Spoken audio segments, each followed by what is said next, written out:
I haven't had a response from her to see if she's coming, but I was like, Hey, Ricky. no, she's back. How you doing, buddy? She had to go pick her husband up. She's not back today, so. Not as good as you, I guess. I'm just Outstanding's tough. I'm just good. I'm pretty baseline good. Fine for a Monday. Yeah, for Monday, everything's splendid. For a Monday. It was my first day back, so it was just things straight from the fire. Yeah, those are always fun. Okay, I'm gonna go ahead and get started since you haven't heard from her. Okay. Possibly, but we're not showing her ETA, so I'm gonna get started. Okay, good evening, everyone. It's 6 p.m. I'd like to go ahead and call tonight's meeting to order. It's August 3rd, 2026, and this is our workshop meeting. Mary Ann, can I get roll call, please? Mayor Young, Here. Vice Mayor Painter, Here. Councilmember Brandon, Councilmember Sartori, Here. Councilmember Stone. Here. Thank you. Our first agenda item tonight is to consider property, casualty, and workers' comp insurance renewal alternatives. Catherine. Good evening, Mayor, council members. Thank you for having me this evening. Per our previous workshop, we introduced the state of the market, and I was asked to bring Garen Group back with our renewals from FMIT. And we're very fortunate that they were able to get the information back to us sooner than we were expected.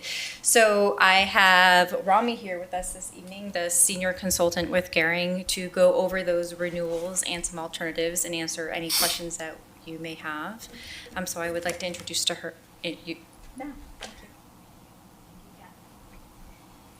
Hey, good evening, Mayor, Vice Mayor, Council. Good to see you all. I know I missed the last session. I apologize for that, but I know that my co-worker and colleague, Rodney, did a great job just kind of explaining where things were at. And as Catherine said, we did receive the village's renewal as well as some alternatives to help meet that target of reducing that budget line item.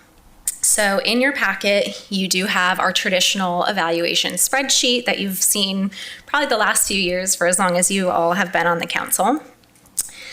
You'll note that we list the current program to the left side of that evaluation, and then every other alternative, including the renewal, is listed to the right.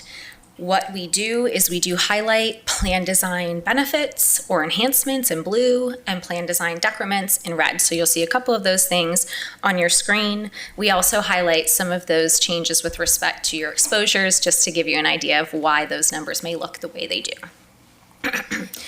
So to get into it, the as-is renewal with FMIT, so this is your property, liability, auto, and workers' compensation insurance renewal. You will see that the overall package came in at just under a 7% increase. This holds your program the same, does not alter your property insurance or inland marine schedules, does not alter your auto schedule. The majority of what you're seeing here and the increase is as a result of the workers' compensation insurance. We did review that during the previous workshop to let you know that it was expected that the village's experience modification was going to increase, and it did so significantly. That is as a result of 2 open large claims, one about $490,000 incurred, and one about $218,000 incurred. One of those is a statutory benefit for a heart and lung claim, so that is probably going to be with the village for some time. Those typically do not close in a short period of time due to the nature of the class of employment that it affects. The other was, one of those things that may or may not be avoidable, but was definitely also a workplace injury that did require some intense services to mitigate the injury. So you'll see that that number is about 29 basis points higher than it was in the previous year. So that's how the experience modification factor was calculated and came out. In addition to that, your payrolls are expected to increase about 4% year over year when we look at FY27 budget. So outside of the workers' compensation line, which in and of itself was a 35% increase, you'll see that the property insurance actually did decrease as is. It was a 10% reduction, which was in line with where we thought the market was going to come in for a single line carrier. And then you had some slight adjustments to your liability and auto coverages. And that's, again, within the ranges that we would expect given where market trend is today. Thankfully, or not thankfully, we're not sure how next year's session is going to go, but the governor did obviously veto that the bill that passed through both chambers with respect to sovereign immunity caps. So that did save us a little bit with respect to where these numbers came back. So on the next page, you will see the renewal alternative. This is when we start to see some adjustments to premium based on changes to the program. So first at the top, we submitted, I think, about 8 assets to potentially remove from your property insurance schedule. It reduces the total insured value by just under 3.1 million. Those were some hardened assets, so a few water treatment plant assets, 2 of which being large water gallon storage tanks that are concrete encapsulated that just contain water. Some of the others were some parks and rec type assets that potentially have low exposure when you think about the perils that the policy covers: fire, lightning, and windstorm, particularly the tennis and pickleball asphalt courts. I'm sure some of that value derives from netting, but those can be removed. So kind of in the line of what potential assets could you remove? I know that was a question from the last meeting, so we did submit the potentiality to remove a few assets from the schedule in order to reduce, the premium on that line. So that adjustment is roughly, let me go back to where it was at the front page. It's roughly $48,000 to remove those 8 assets. It's about an 8% reduction to your total insured value. The biggest change would be with regards to the workers' compensation program. FMIT did quote an option as requested to put in a deductible on those claims. So this is not a standard deductible where it's assessed per claim. This is actually a deductible stop loss, which is a little bit more favorable to the village. It would cap your deductible expenditures at $10,000 per policy period rather than per year. And when we look at your claims, your average claim outside of your high cost claims doesn't necessarily reach that deductible. So that would be a retention that the village would end up probably seeing come out as an expenditure. But for the large loss claims, it would certainly, cap maybe at one of those claims. So I thought that that was a pretty good option for you considering, again, the amount of premium that would save. I believe that was about $36,000 off the renewal. So this alternate 1 option does come in under the current budget, but not quite at that $100,000 savings that you were looking to achieve. It is about a 2% decrease under current when compared to the renewal. However, it is a little bit more, obviously we can't necessarily compare it to the current program because we have to factor in that we have some new figures. So if we compare this alternate option to the renewal as is, it's about an $84,000 savings. So close to that $100,000 target, just if you look at it a different way. So then the second alternative that we provided does adjust one more thing to your schedule. So in addition to removing those 8 assets we covered, it does increase your named windstorm deductible from 5% to 10%. Obviously on a full TIV basis, that seems like a large number. I think what we typically look at is your probable maximum loss in a 1 in 250 year storm. That's close to 7.4 million. So you're looking at about a $300,000, $375,000, possible retention to the village in order to achieve premium savings.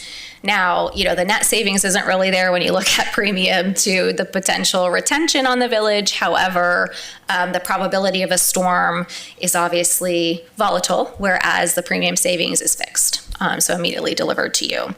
That does reduce, again, another about $86,000 from where the renewal figure is.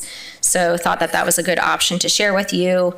Again, if we compare this alternative to your renewal option, it's actually about $123,000 in difference in net savings there. So I have kind of explained what changes we're presenting to you. I'm happy to answer any questions you may have, entertain any other potential, discussion with respect to where we can go with the program to help achieve that savings target.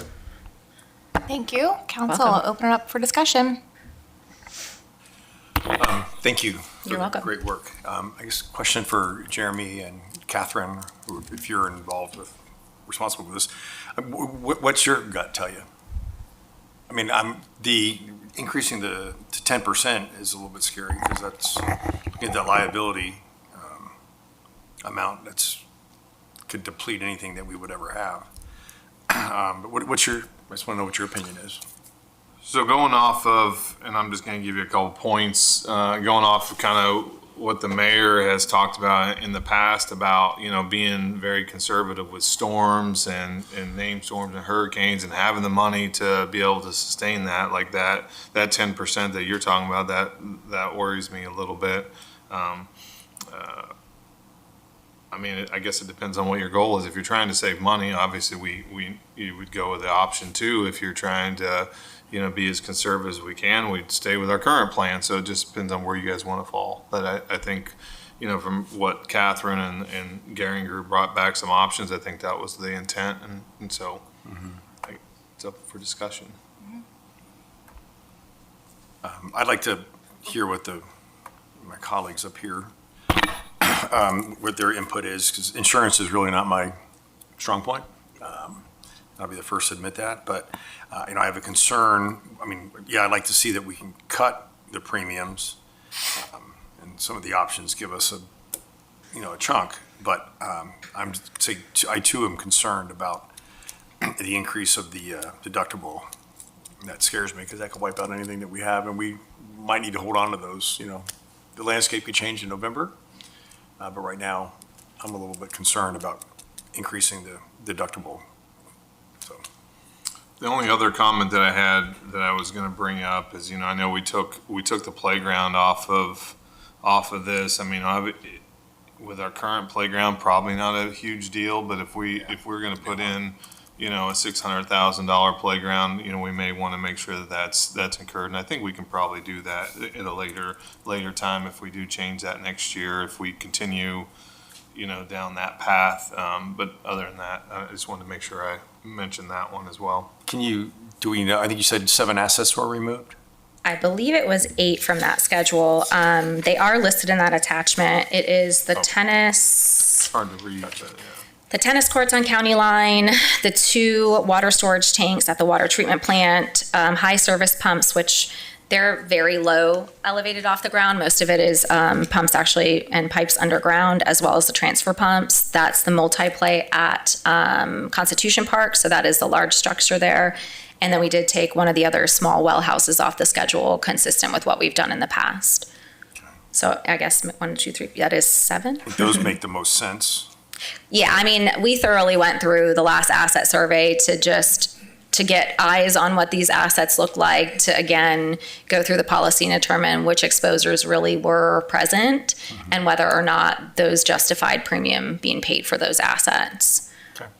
Thank you. Certainly the water storage tanks, I would advocate to take those off of the schedule any day, just because they're just large concrete storage tanks, and I know they're elevated, but it would take a heck of a lot to crash into that to really cause damage to it. So That's all I have right now. Thank you. And then just further to Jeremy's point, at any point in time during the policy period, if you felt like there was really a need, you can endorse assets back onto the schedule at any point in time. Obviously, they would prorate some premium, so we would be looking at a different number year end, but that is a possibility and available. Thank you. You're welcome. So help me understand, I think you guys have done an incredible job over the years of being a great partner with the Village of Tequesta. And one of the things I just want to understand, just for my personal side of things, in my industry, I have to kind of identify if there's any conflicts of interest. Do Okay. you guys have any conflicts of interest? No, not with the FMIT or any of the carriers that we represent. We're completely agnostic. Perfect, thank you. You mentioned something earlier with regards to total wipeout from a big storm. You mentioned a number of around 7 million.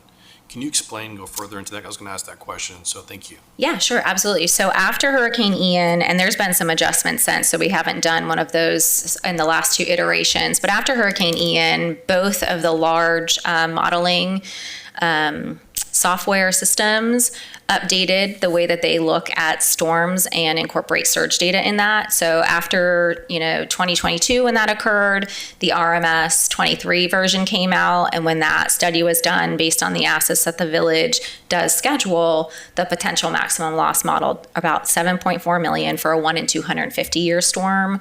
That was about an Ian size and what it carried. So when we talk about probable maximum loss, that's the maximum probable loss in one of those storms, with that, 1 in 250 year potentiality. So that's a number that, the market typically looks at if they're trying to underwrite coverage, if you're going in a standard market to see where you should set your limit. Ultimately, that's what we look at to kind of gauge, again, what that risk retention would be if you were to move your deductible. Okay, yeah, that makes total sense. So in theory, worst case scenario for a large storm in here. Well, I can't say that because you never know, but the way that it models. Worst case scenario, everything gets destroyed, $34 million gets destroyed. yeah. Right, so 10% of that is 3.4 million. Correct. But the high likelihood of that happening is extremely rare and probably has never happened before in reality. Correct. So I'll give you an idea with regards to Can I Hurricane interject Ian. real quick, Oh, I'm sorry. Councilmember Stone, if you don't mind, because it's along lines of the questions you're asking, and I want to clarify. Sure. We're talking about the named storm for wind. Can you also, as you're answering this question, opine if that includes flood? Because I know sometimes flood is different depending on how the flooding happens during a storm. So can you put that into your Sure. answers So here? the Thank you. adjuster is going to look at what the root peril is, and if it is a named storm, it would fall under your named storm deductible. However, if it were a deluge, just a normal rainstorm that came through, or another event that caused flooding. I mean, we don't have a lot of dams or levees here, but in a situation potentially where the intercoastal, flooded, that would be subject to a different deductible. So most of your assets are not in. I actually don't think any of these assets are in a special flood hazard area, so it's subject to your all other perils deductible of $100,000 if you do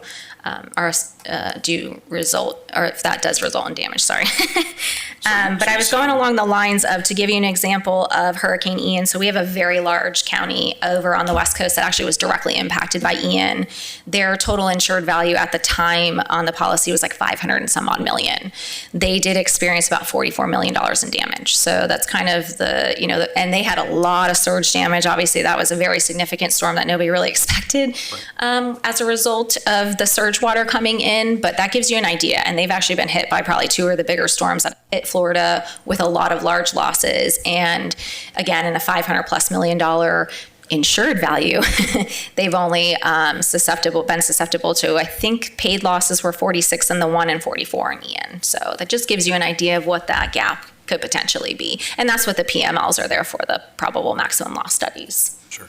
And that makes total sense. So the way I think about deductibles is more long-term and not something from year to year to year.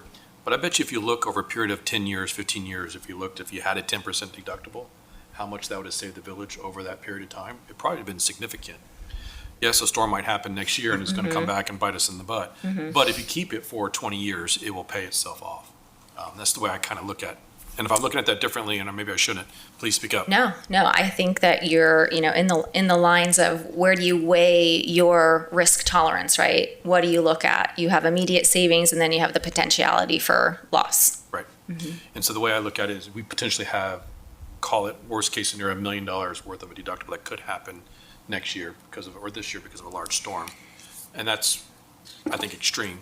So I will say that there is another deductible option in between that I didn't present to you, but I do have figures because I figured maybe we might get on this topic. So there is the option to implement a 7.5% deductible, which kind of splits it in half. If we look at if we're looking at that one where we take off some of those assets, I believe the differential is about $19,000 under where it would be at 5%. So it's not quite as high as the $38,000. It's kind of a split. So instead of, saving that $86,000 on that line, you'd probably be looking at something like $567,000. So that's another option. I can certainly put that together and we can get that to you in terms of what a final figure dollar-wise and percentage-wise that would look like. If you want to see that option, I'm happy to do that. And that may be like a nice middle ground to where you're adjusting it a little bit, you're still saving some money in premium, and we're not doubling our retention at that point. And Jeremy, correct me on the fund that we have set aside for hurricane. Is it currently at $1 million or 500,000 here, 500,000 water? Yeah, the second one, it's $1 million, 500,000 from the general fund, $500,000 from the water utility. Okay. So that tells me that we're locked and loaded, ready to go, and could cover 10% anytime. So I'm in favor of the 10% deductible? Okay. Those were very good questions. So never my desire to purchase insurance for insurance, but is there any type of like deductible buy down programs for something like this that wouldn't be cost prohibitive? You know, like let's say we went with alternative 2 for 905 and there was a secondary product out there that would not, so let's say, I don't know what the premium could be, but it would make sense to purchase a secondary insurance instead of going with the 5% deductible program? So there are products in the standard market. You'd have to shop that. So that would be outside of FMIT. They don't offer a deductible buy down, but there are products out in the standard market with like an Everest, for example, US markets, London markets.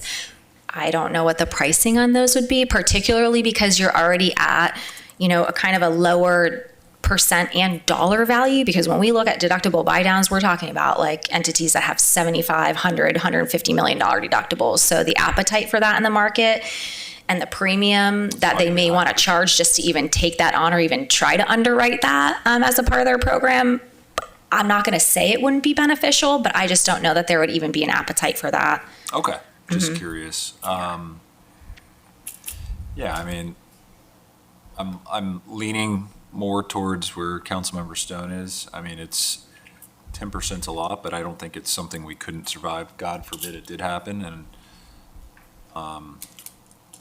the premium is certainly a lot more attractive. Yeah, and I do just want to caution, though, there are obviously a slew of assets that are not covered under the policy. So those are fully self-insured. So that's just something to keep into consideration as well. Those are the ones you would have removed from the schedule, or you mean even in addition? In addition to, correct. Yeah, because we only currently schedule assets that are valued over $100,000. Most of it's going to be your property in the open, so not large structures, which are obviously much more susceptible. FMIT does provide that blanket non-scheduled property in the open coverage available to you. What's your TIV at? 340. So it's probably somewhere around 350,000. And it provides coverage up to $25,000 in assets. So there is a little bit baked into the program, but that's just, again, if you guys are really wanting to shop and talk this out, there are assets that are not currently, you know, part of this program that would be fully self-insured if damage does occur. What would be an example of one of those assets? Like a... So, I mean, there's a couple of water treatment plant assets. I would say most of it's going to be, you know, parks. Okay. Park type assets, you know, the benches out front, you know, things like that. This kind Right. of stuff. Okay. Yeah. We did look at the schedule carefully too, because I think there was another asset that I was like, oh, maybe we can take off. But once you remove a building or a structure from the policy, that blanket limit's not afforded. So we kind of kept that in mind as well to make sure that there was at least some protection still wrapping around those assets. You said with the alternative that was the 7.5%, that would be roughly like, So if we're looking at a savings, so yeah, if we're looking at 905, we'd probably add about 20 grand to that, so 925. In that, you know, looking at that TIV on alternative number 2, removing the assets. yeah. I mean, I think at that point, I would just go with alternative 1. Just Right, right, I know, yeah, you're kind of splitting hairs at that point, so. Options are nice, so I appreciate that. No problem.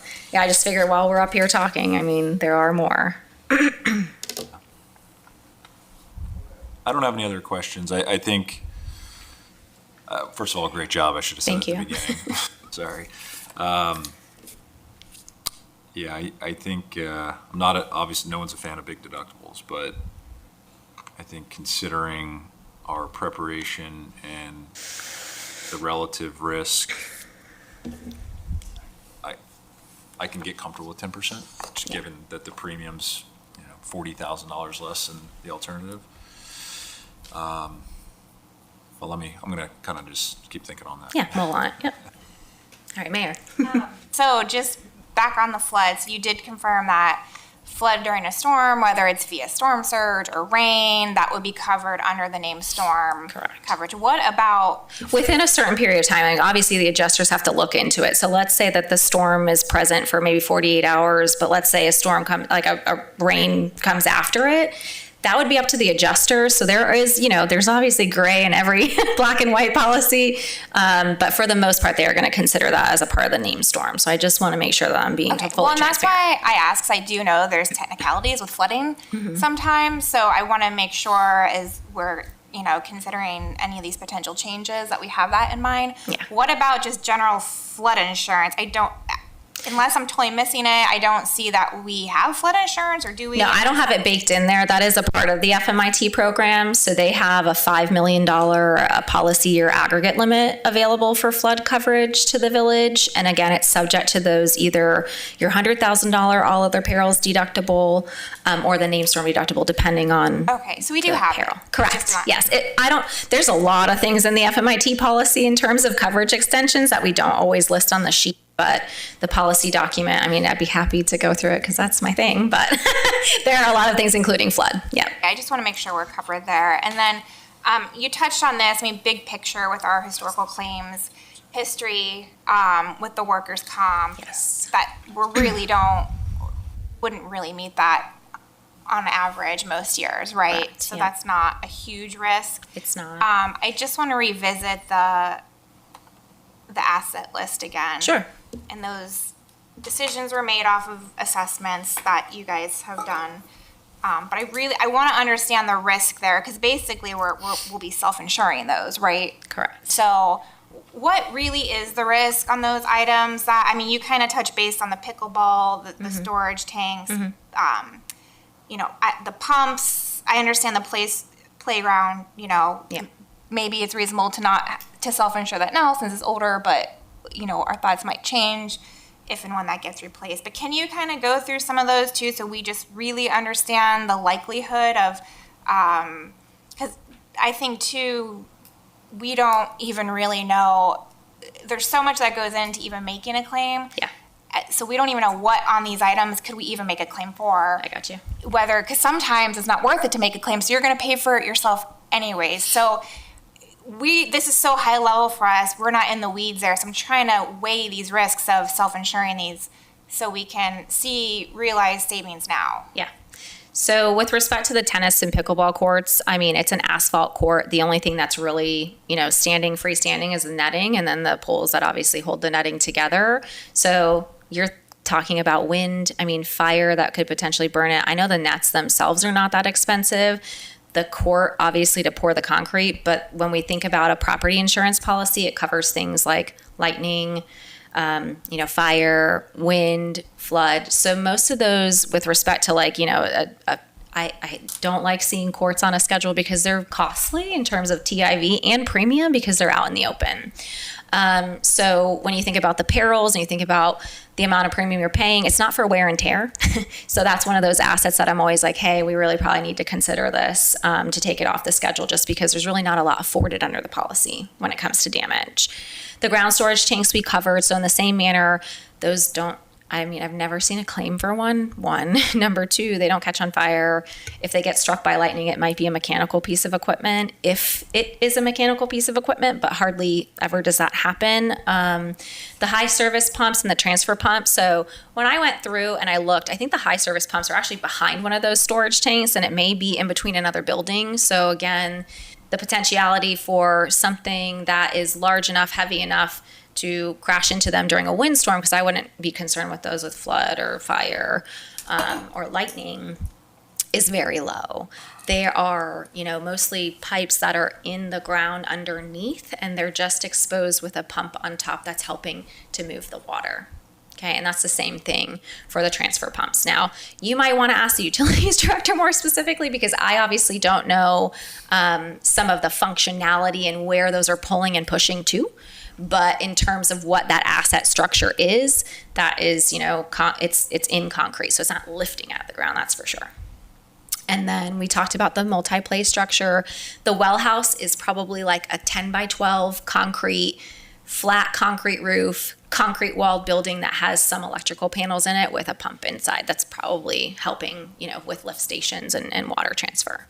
So, and again, there are other well houses on the schedule, not on the schedule, that the village does own or is an asset of the village that we don't schedule. And that's for that very reason, because what are the chances that that building is going to blow down and the contents inside are going to be completely ruined?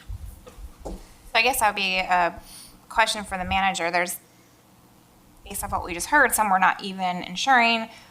Are the ones that are on here, was there a specific reason we felt they needed to be insured versus the others that aren't? And then has So I definitely Allison- keep the RO stuff on there, because that equipment inside, if you did have damage to that building, those are really expensive. But these smaller well houses, like I said, there's maybe one, pump in there with a pipe that's going underground and an electrical or telemetry panel that's helping, with the controls for it. So I'm sorry, I didn't mean to cut you off, Jeremy, but I just wanted to make sure, because you see that there's the R3 and the RO well for that we still have on the schedule for that purpose. And has Allison looked at that, or? No, I mean, we can take a look at, what's left on here and see if, there's some. That would be my recommendation, that staff looks at everything and agrees. So I know we've done this, and Allison hasn't done this, but I Right. know the previous two utility directors, we had this exercise, because I think, 2 years ago, Marjorie, we yeah. really purged a lot, and these were the ones that, our utility director at the time really fought to keep on there. And so, but, we can have Allison take a look and see if she has a different opinion. Yeah, and that's why I asked, because the fact that some are currently insured and some aren't, there might be a specific reason that we're just not Recently aware of. So it'd be nice to have Allison take a look at this, and any other staff members that would be appropriate to review. Can I make one clarification?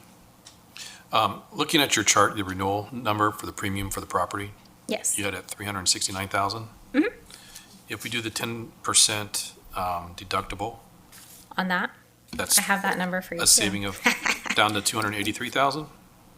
So if we look at the renewal, that total insured value of 37.79 million, if we moved from a 5% deductible there to a 10% deductible, instead of $370,000, we're looking at $325,000 in premium. So that does also give you a $40,000 savings, roughly $44,000 savings on that line, which is commensurate with the alternative number one premium. So you'd be looking at something close to the 944,000. The number I'm trying to get is if we keep renew as is versus if we do it with the 10%. Right. What Yeah, is that- that's what that is that number. delta? So it's 369 versus 325,557. Then help me understand what's happening on that third example. The third example, we are Premium's 283,000. altering the property schedule to remove these assets. Yep. And then we're also increasing the It's a name storm combination of deductible. both. Correct. Got it. Yes. Okay, thank you. Yes. So you're 69. Yeah. Can I ask one other? Go ahead. Okay. So there's a distinction between name storm and windstorm, right? Not under this policy. In a standard program, probably there would be. There's usually like a little bit of a buffer in between. The FMIT does consider a windstorm such as like a tornado the same as a name, and as far as deductible is concerned. Okay, Same so as it's a the name storm. same, okay. Can I ask just one more clarifying question? You mentioned, so anything that's scheduled, this has to be over $100,000. Well, currently, that's Right. been the program for quite some time now, yeah. And what is the all other perils?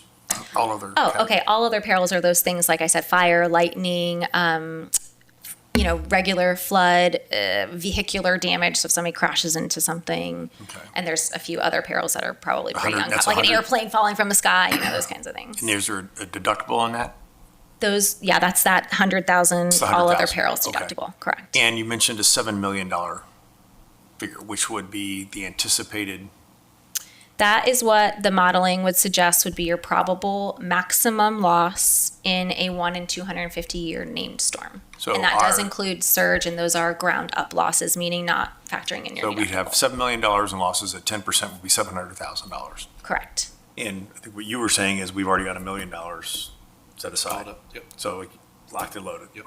Totally under, okay. I grasp it now. Thank you. And of that that 7.4 million, that is not, that doesn't take into account any potential money we would get from FEMA or anything, is it? Correct. Public assistance is completely separate.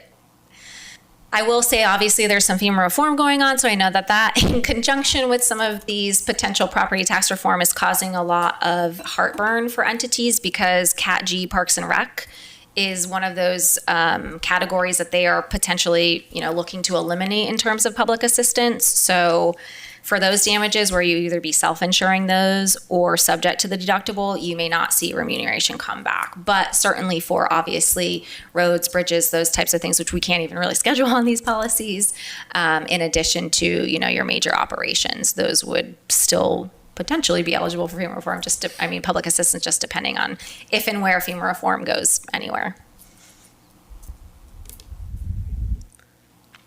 Any other council? I have no further questions. Okay, is there any public comment? Okay, based on what I've heard, I don't have any red flags or alarm bells going off that it would be fiscally irresponsible to try to update the policy with some of these suggestions so we have some financial savings there.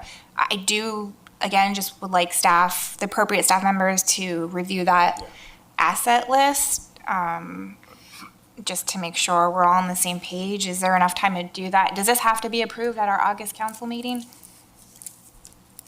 I don't think the property insurance has to be done by August, but we planned on trying to turn it around, and we'll see if we can.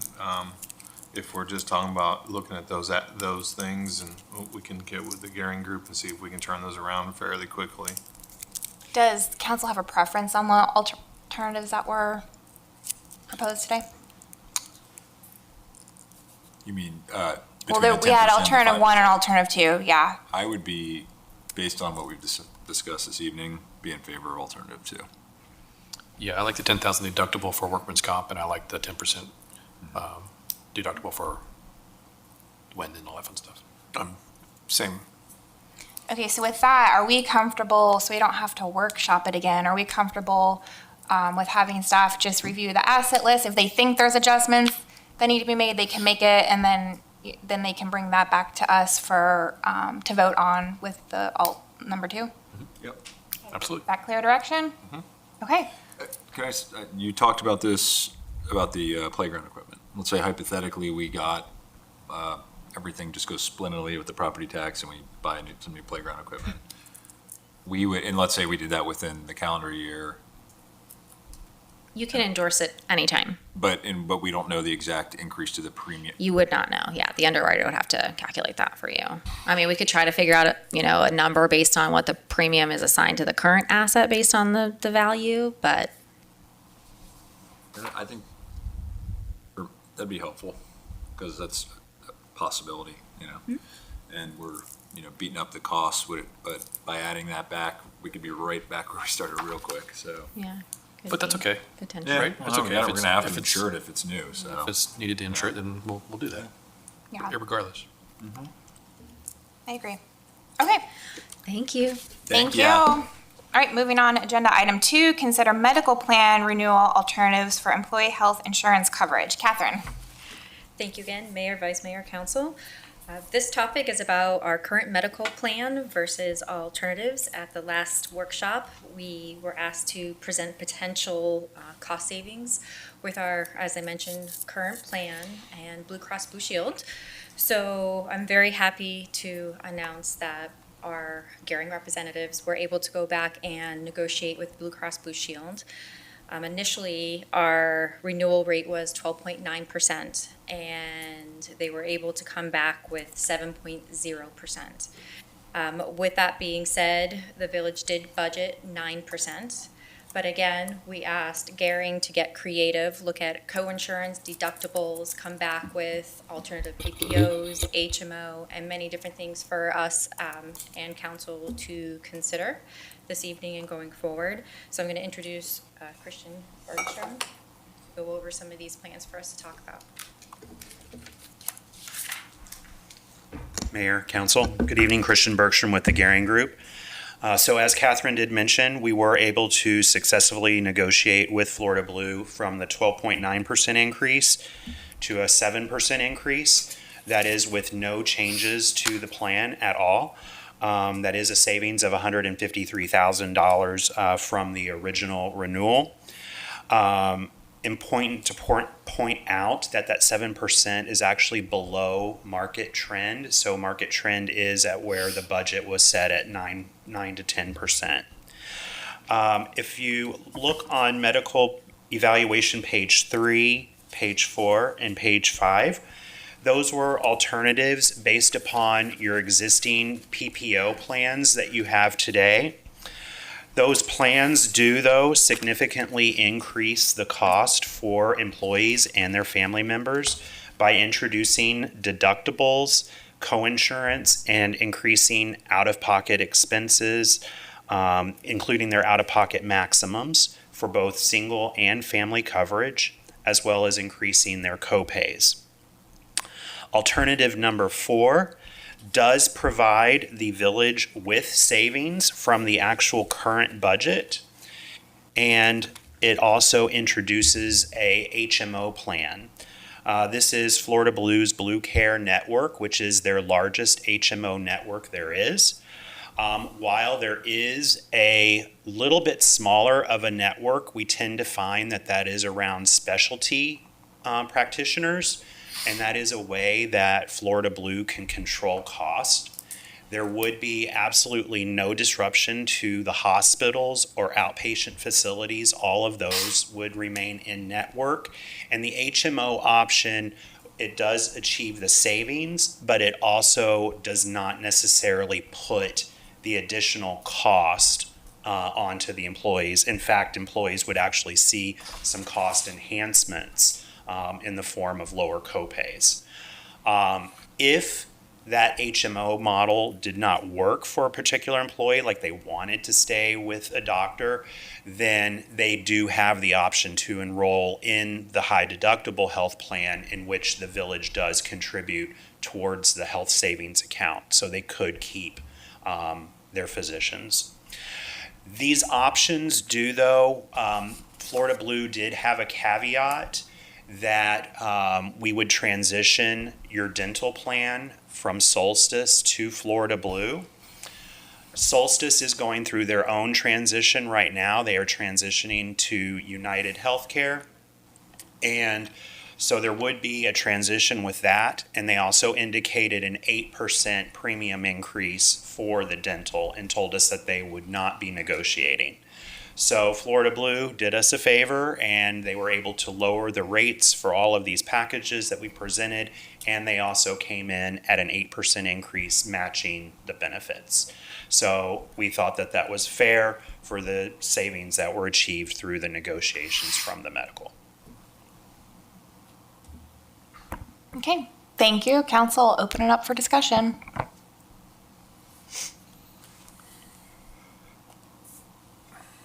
Thank you. A lot of work. Thank you very much. I like that we were able to add, you said it was option 4, correct? Yes, sir. Added an HMO option. Good. Did I hear that? Yes, sir. Yeah, so the HMO option, it would overall, it's going to differentiate a little bit based upon cost share between how the village does it, but approximately save the village $140,000. This might help, I think, with our discussion. Can you educate us on the HSA? Because it's not really evident here what that program entails. So depending on what plan is selected, we offer HSA, and I think the village contributes a certain amount, but then employees can also sell back sick leave to contribute to that account. Can you explain that so we have a clear understanding? And then as we, consider other alternatives, what the village cost of that would be, because it's gonna, come out of the, bottom line totals you have here. Right. So all of the alternatives do have the high deductible health plan, which is qualified in order to open a health savings account. And the village does contribute, depending on the level of coverage, single or family, they contribute a dollar amount. So we will have to work on this depending on what options, because there was a premium differential between the two, and that determined actually what the difference was that the village would contribute to the high deductible health plan. There are currently only 8 employees enrolled in that plan. And that was at the request of the unions probably about 10 plus years ago. So that plan has been in place. The village does contribute a portion towards that deductible. Again, I believe it's about 61% this year that the village contributes towards the deductible. The employees on their own can, through a pre-tax paycheck deduction, contribute additional funds into that bank account, as well as do sick leave sellback that they can sell back into that account. A HSA plan is a triple tax advantage product. So money goes into it tax-free, it grows tax-free, and money comes out of it tax-free for use of qualified medical expenses. Thank you for explaining that, because that's a really great benefit I think we offer that is not apparent in the agenda backup, and that would apply. The HSA option is available with all these alternatives that you... Correct. Okay, so just so everyone's aware.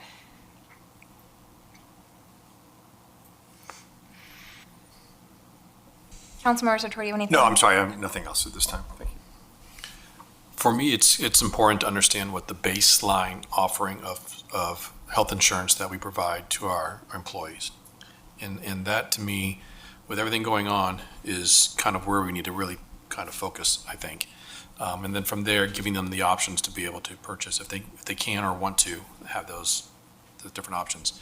In your professional opinion, doing this for a handful of other governmental agencies and knowing what you know throughout what's happening in the state of Florida, which one do you think is the best option? If the village is okay with renewing as is at a 7%, that is an extremely valuable coverage option for your employees, especially this year, not knowing what financial predicament we're going to be in next year. Because, again, if this property tax reform does get voted in, we will be having to find the true savings. And that's when we're going to have to look for sure at going into a narrow network HMO models, increasing costs to the employees. So if that's the case, then I would recommend you renew as is with your existing plans. Or if you do want to achieve some savings without burdening employees' out-of-pocket expenses, then I would recommend alternative 4 with the rich HMO model. Thank you. Welcome. That's probably the only question I would have asked, so I thank you. So there is backup in our agenda. I don't know if Gearing Group put this together or if it was staff, but it kind of is a comparison of our benefits compared to multiple other cities and I think even county. And if I'm reading it correctly, it seems, because I think the goal is, we have property tax looming over our head, right? But I think we always need to be fiscally responsible, and I think Tequesta has always wanted to ensure we remain competitive. We don't need to be the top, but we never want to be below that competitive market because we really value our employees, our community values our employees and the job that they do, so we want to be able to retain the high quality staff we have here.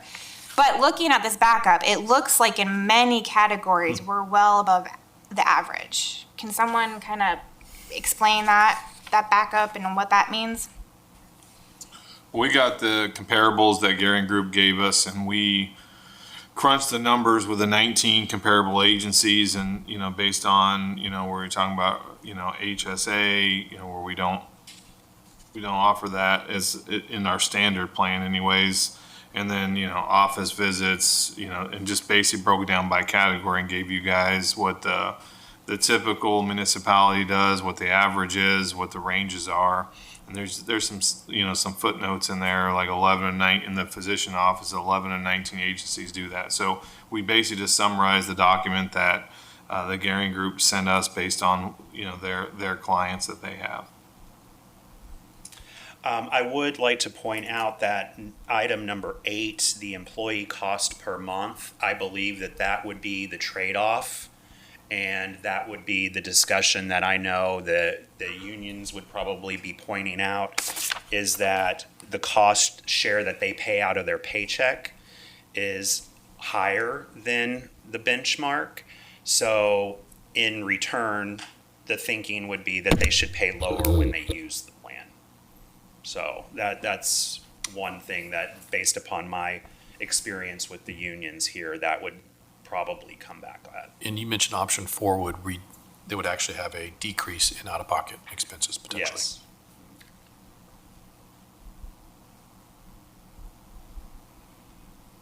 And what if any cons would go with option 4?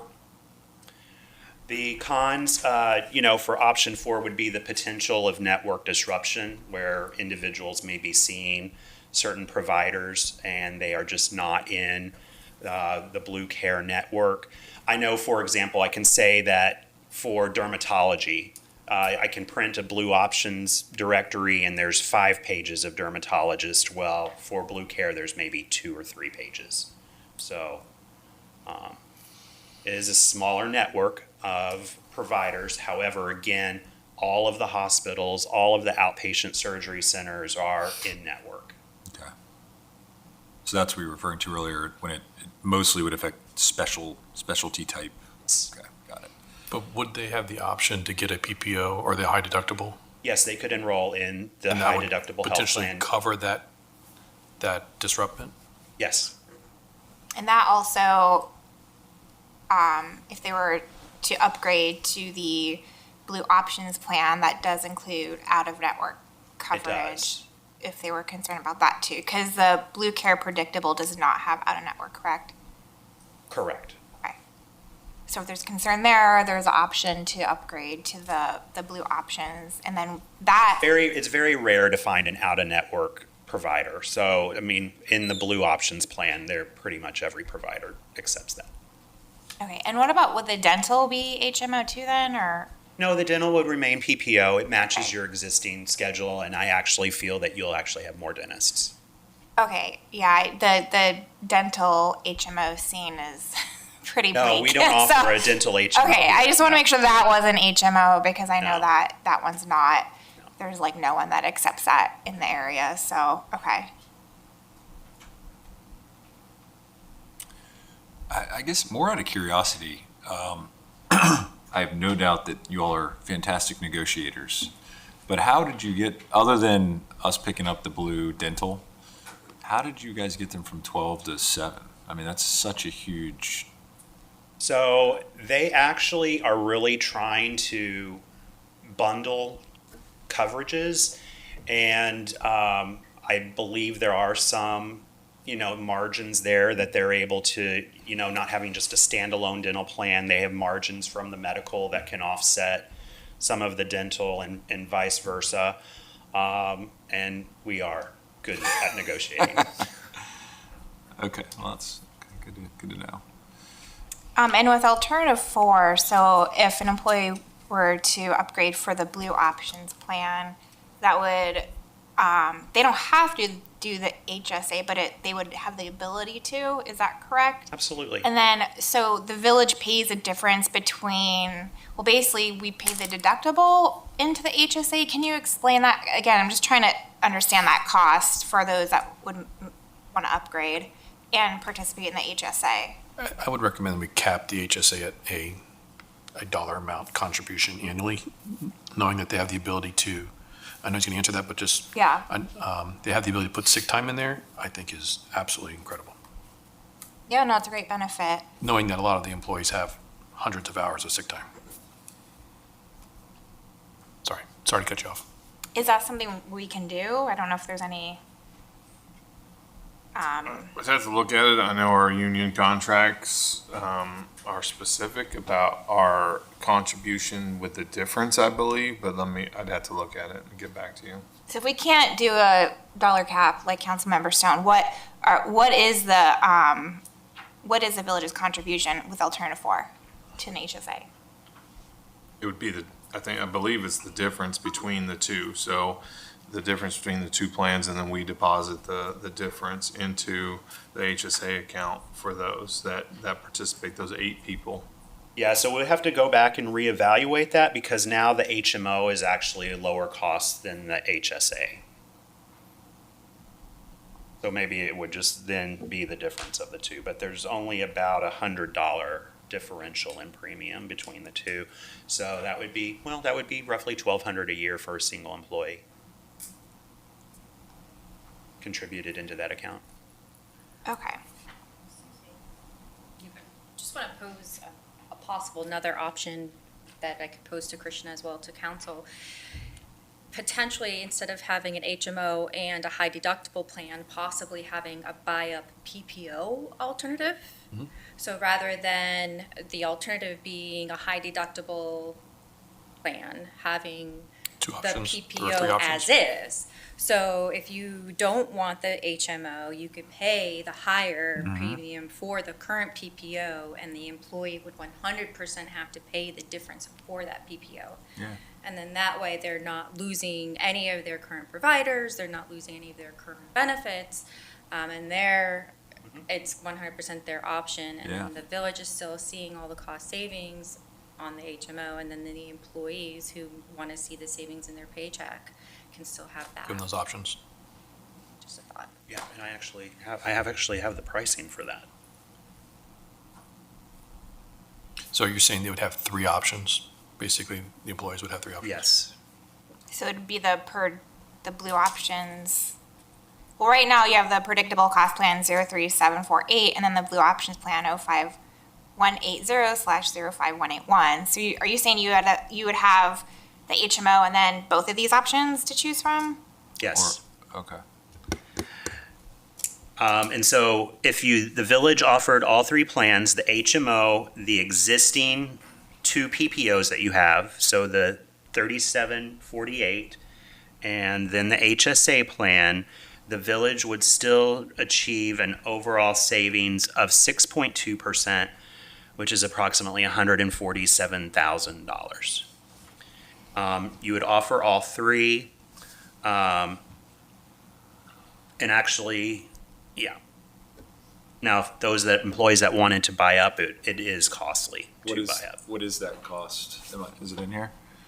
No, it's not included in your backup, but for example, if you did have the HMO as your base plan, an employee to keep what they have would pay $213 a month.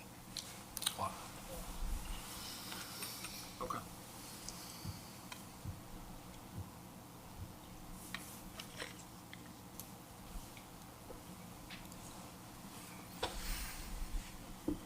Any other council questions?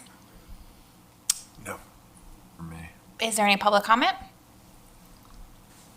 And when, is this something, we need to vote on this on the August agenda next week? So we do need direction, to give staff direction on this. Can you just explain that last option that's not listed on here again? 'Cause So you would, compared to the cost savings that, is yeah, can you scroll down to like the gold, yellow? So can you explain those numbers again if we added this third option? Or I guess alternative number 5, fifth option. so it'd be triple option. You would offer the 2 PPO plans that you have today. So both of those plans would see a 7% increase. And then you would add in this HMO plan, which would be the base plan, the standard offering. So you would save 6% from current for that. So that does achieve a savings because the employer funding of all of 3 medical plans would be the same regardless of which plan you enroll. So it would be based off of the HMO. So the village would save $150,000 for the medical, which is 6.5%. But if I'm adding in everything dental, vision, life, employee assistance program, the village would save 6.2% from current.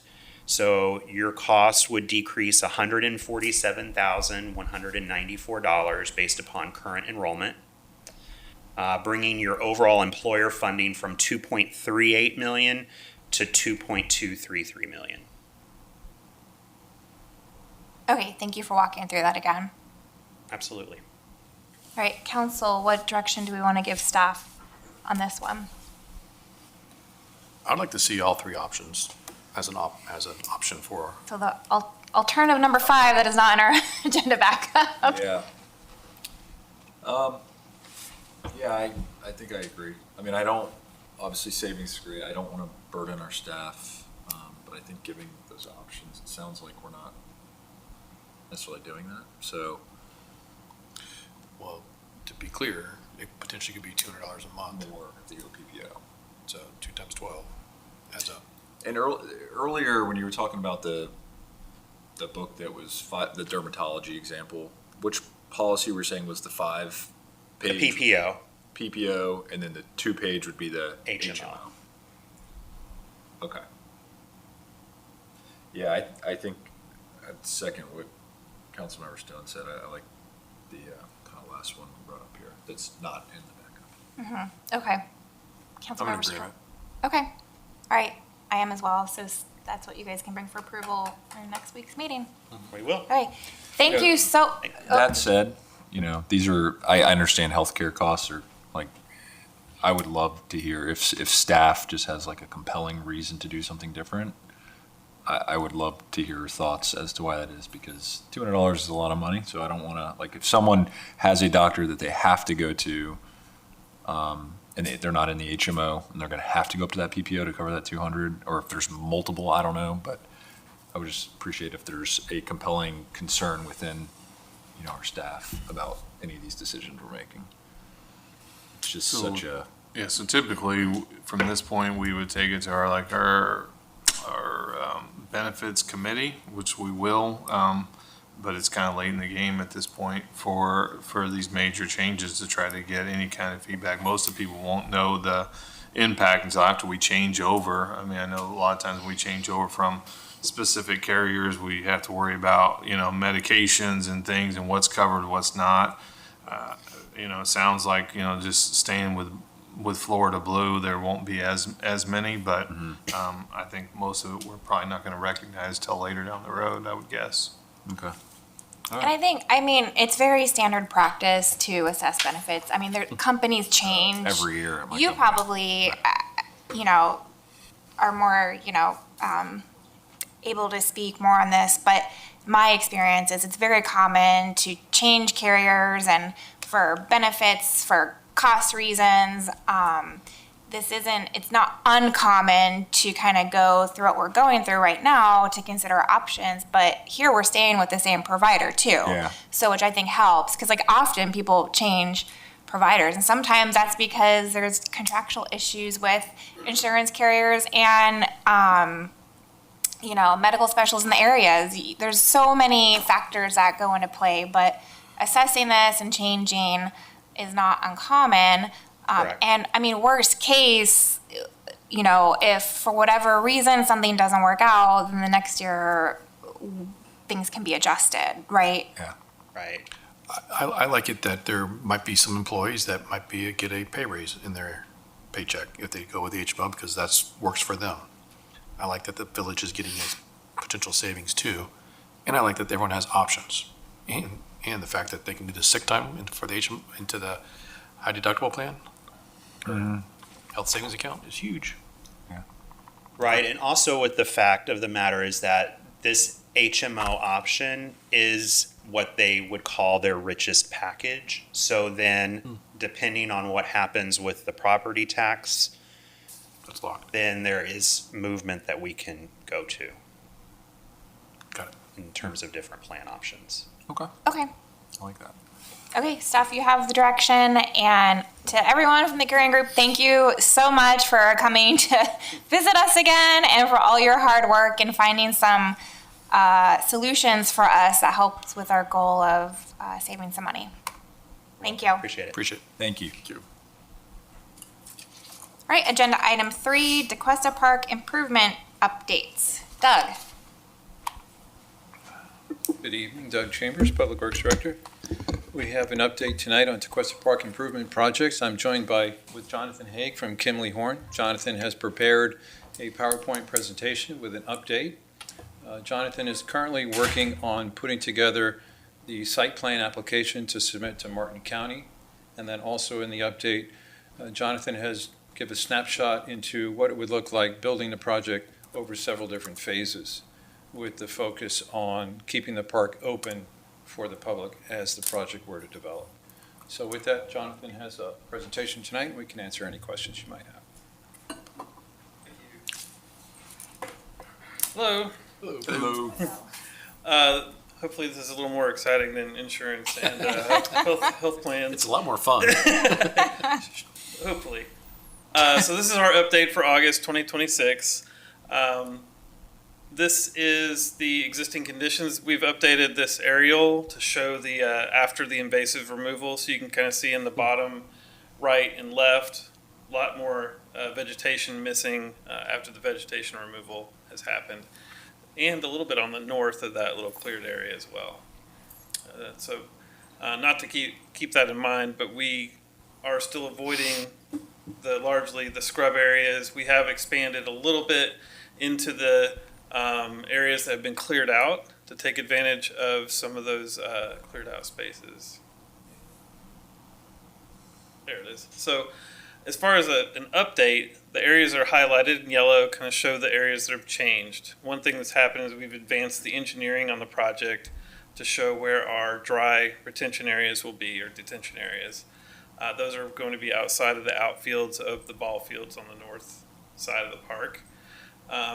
We've also looked at updating the pickleball area a little bit more. It's hard to see in this scale of the picture, but we're changing out and adding some shade structures on the right-hand side of those that'll be a little bit nicer than the shade sail feature that's out there today.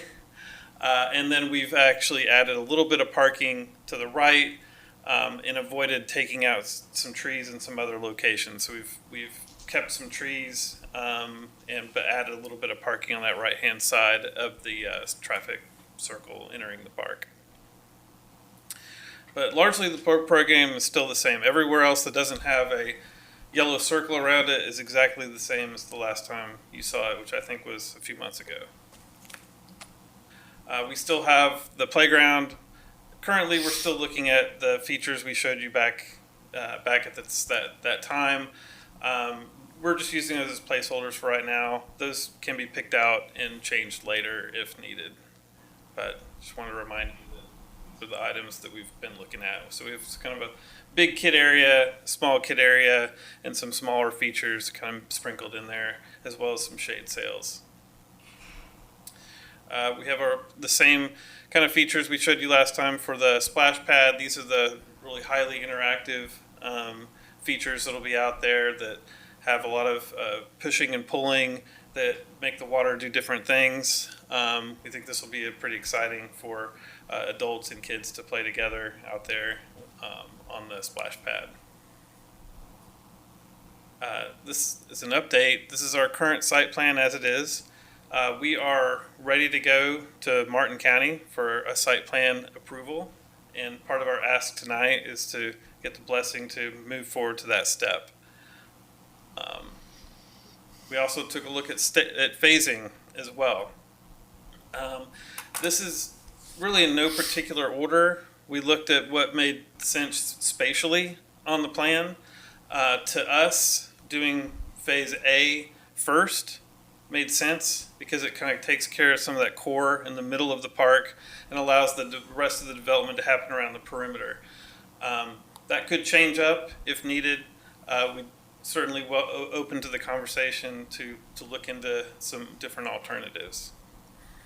But breaking down the different phases, Phase A in this scenario would bring in the splash pad, the sand volleyball, the playground, the large group pavilion, a small pavilion, some site furnishings, fencing and gates associated with those elements. The park maintenance facility would get finished out. That particular building is actually moving forward currently with Martin County, and the shell building itself will go in first. But everything around it, the little fenced-in area, the yard where that would be secured, and some of the other elements associated with that would go at that time. We would get a new restroom building, sidewalks, the internal park drive, lighting, utilities, landscape and irrigation with that cost. What we're showing as Phase B would be the large multi-use field, the basketball courts, the dog park, and the pickleball refurbishment as well. That would be looking at, that some of those elements would be open while Phase A would be open as well. Obviously, the big baseball field in the middle, you can see how it overlays with the design. That would be out of commission if Phase A started and then Phase B started. But you can see where we may be able to keep the top two baseball fields open until Phase C happens. There it goes.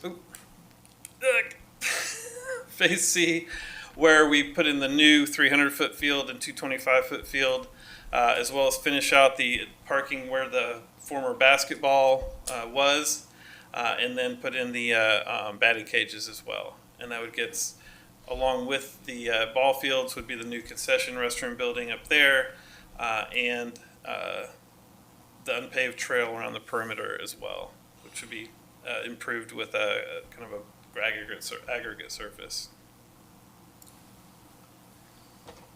So looking at the site plan process, we've had a pre-application meeting in mid-June with the planning staff. Had a great meeting with them. Got a good understanding of what our process is. We are getting an approval at the staff level. Doesn't have to go to commission, which is nice. As one other courtesy that they are extending to us is what they do with other municipalities in Martin County is they exempt the time restrictions on a site plan approval. So they're going to extend that to us as well. So if we get the site plan approved, it won't expire, let's say in a year or two.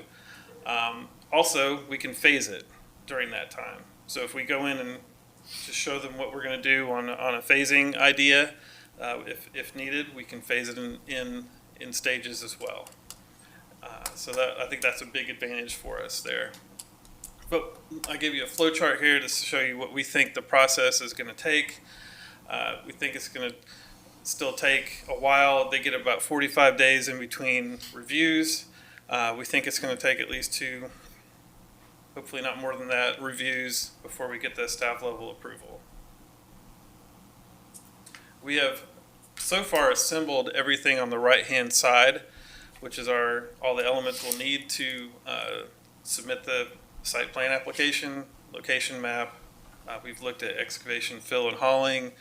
We've done a stormwater report, and we're pretty much ready to go. So once we get the blessing of this board, we can go ahead and submit those plans and get the process started. And to give you a little update, we are lagging a little bit behind where we thought we would be at this time, but we are ready in August of this month to submit the site plan package. We think that we'll be going 3 to 6 months on the site plan review and approval process, probably trending towards the 6 month is my guess, considering how long it took to get through the building, the maintenance building. But I'm pretty confident we could probably get there by spring of next year. Then we would go into the final 60 and 90% plans production on either whichever phase we chose to move forward or the entire park. And that is the end of the presentation, I believe. Yep. Okay, thanks, Jonathan. Council, I'll open it up for discussion. Thank you. Great job. I agree with the phasing.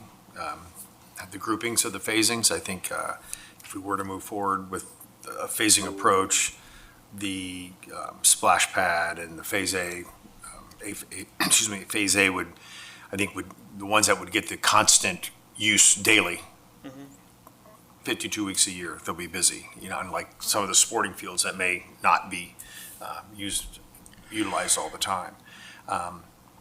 We still come down to how do we fund in phases, $14,700,000. Our budget doesn't have anything in there, but I think as long as this site plan stays open, that's great. I've said all along, I don't know where the money's going to come from. Maybe we look at bonding at this point, or some type of debt. But I like what I see here now, and I would encourage us to move forward, especially if it doesn't expire. But I have a huge concern about how any of this gets paid. But we've got a plan. I hope we can do something with it in the future. I hate having plans that never come off that stay on the shelf. But I like it, and but if we did go into phases and we could find the money somewhere, I would agree with Phase A, again, the accents that are in there. I think that's great. Remind me again, does the fields and the baseball fields have lights? The new ones will have lights, yes. I'm ready to go. Thank you. Yeah, just a quick question. I do think the phasing's a great idea, but just general estimate, what type of savings, if any, well, I know there'd be some, but how much savings do you think we would experience if we just knocked it out? Not having to mobilize, remobilize, demobilize. I think you're probably looking around 20%. Wow. So around, if adding it all up is 14 million, you'd probably save around 3 million by not phasing it. Just because you're asking a contractor to mobilize and demobilize, and we don't know how long it's going to take in between those phases. Costs go up, they don't go down. Yeah. Right. Yeah, I agree. I think the phasing, except for that part, That's that question. feels really good. Because, God forbid we get into Phase A and we're like, okay, let's pump the brakes for a little while. If we go all in, we're going, most likely. Right. But man, $3 million, which I know is just an estimate, that's a big deal. Yeah, just wanted to point out also, as I'm sure you're aware, that each time you went out again for another phase, you're going to have to go out for bid again. Oh, yeah. I get somebody else. Yeah. Which, okay. We got to find some money. Because $3 million is a substantial amount of money to not save. As these things develop, you've noticed the price has gone up, obviously. As these things develop, and we've gotten more into the engineering side of things and understood more about, the utilities required to go to different areas, and looked at, things like, what we're looking at for the safety elements of this. I think we've added a security system to the park as an idea as well. So some of this stuff is just kind of evolving over time. We didn't know as much about what you wanted or needed when we first did our estimate, and now we know a little more, and we're getting more into the engineering. So I think we're getting closer. Because we've got a really good line drawing, we've got some engineering started, so I think we're getting close to where that cost is getting settled down. And then I'm fairly certain I know the answer to this, but if seeing that Martin County is open to the phasing, that we could adjust the phasing plan or do we have to, whatever we submit or not? We're not submitting a plan showing phasing on it at all. Good. When you get to the point where you want to do something after this site plan gets approved, then you can go in and say, we want to build this section now. And I think it sounded as easy as drawing a circle on the plan and saying, here's what we want to do now.